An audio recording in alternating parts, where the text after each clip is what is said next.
আমরা মনে করি পিআর পদ্ধতিটা হচ্ছে বাংলাদেশের সুষ্ঠু নির্বাচনের জন্য একটা মাইল ফলক হতে পারে।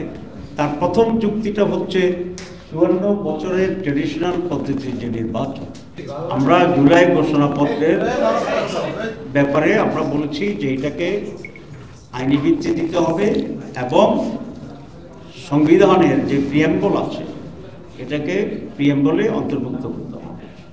আমরা বলেছি যে নির্বাচন যে তারিখ ঘোষণা হয়েছে এটা আমাদের আমির জামাতের যে টাইমলাইন বলেছিল সেটাকে এটা স্যাটিসফাই করে এবং আমরা এই নির্বাচনকে ইতিবাচকভাবে দেখি।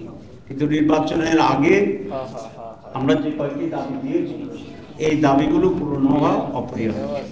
সুতরাং এখন আমরা মনে করি এগুলার সুষ্ঠু অবাধ নির্বাচনের জন্য এই দাবি পূরণ অপরিহার্য এবং সরকার যদি সিনসিয়ার হয় তাহলে এর দাবি পূরণ একেবারেই সম্ভব। আমরা 3টি অল্টারনেটিভ কথা বলছি এবং যেগুলো আইন কাভার এর ভিতরে আমরা তো বলছি এলএফও এই সিস্টেম আছে, আমরা বলেছি যে প্রজ্ঞাপন জারি করে এটা করা সম্ভব, আমরা বলেছি এখানে গণভোটের মাধ্যমে এটা সম্ভব। এখানে প্রথম দুইটা ইজিয়ার এবং তেমন কোনো সময় ক্ষেপণ করার কোনো প্রয়োজন নেই। এই দুইটারও একটা গভর্নমেন্ট নিতে পারে না। তারপরে যদি গভর্নমেন্ট মনে করে যে না আমরা গণভোটের দিকে যাব, এটাও আমাদের একটা দাবি, সেই ব্যাপারেও গণভোট করা এখানে সম্ভব। এখনো তো 6 মাসের বেশি সময় আছে। এটা নির্ভর করবে সরকারের সুষ্ঠু নির্বাচন করার ক্ষেত্রে তার কতটুকু আন্তরিকতা আছে। আমরা মনে করি পিআর পদ্ধতিটা হচ্ছে বাংলাদেশের সুষ্ঠু নির্বাচনের জন্য একটা মাইল ফলক হতে পারে।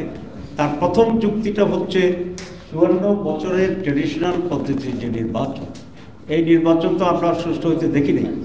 তো সুতরাং ট্রেডিশনাল পদ্ধতির নির্বাচন বাংলাদেশের জন্য উপযোগী নয়। ৫৪ বছরের রিগিং, রাতে দখল, দিনে দখল, কেন্দ্র দখল, রেজাল্ট মাঠে একরকম, ঢাকায় সার একরকম হয়, সব কিছুতে এটা করে। সেই জন্য আমরা মনে করছি PR may be the best alternative for experiments, number 1।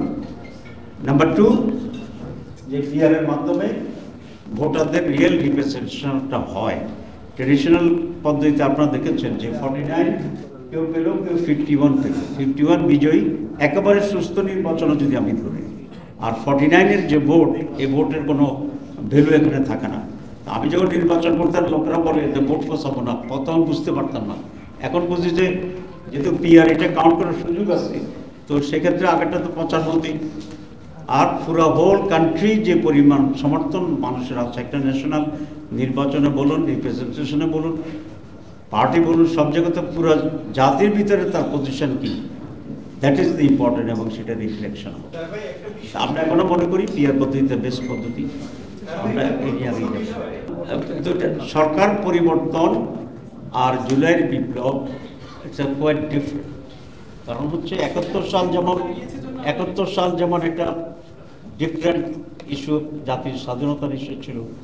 47 সাল যেমন একটা ডিফারেন্ট ছিল, আমাদের জাতিসত্তার বিকাশের যে একটা সুযোগ ছিল। জুলাই এপ্রিলের বিষয়টা কিন্তু প্রায় তার কাছাকাছি, আমি ইকুয়াল বলতে চাই না, কিন্তু এটাও জাতির জন্য অত্যন্ত গুরুত্বপূর্ণ।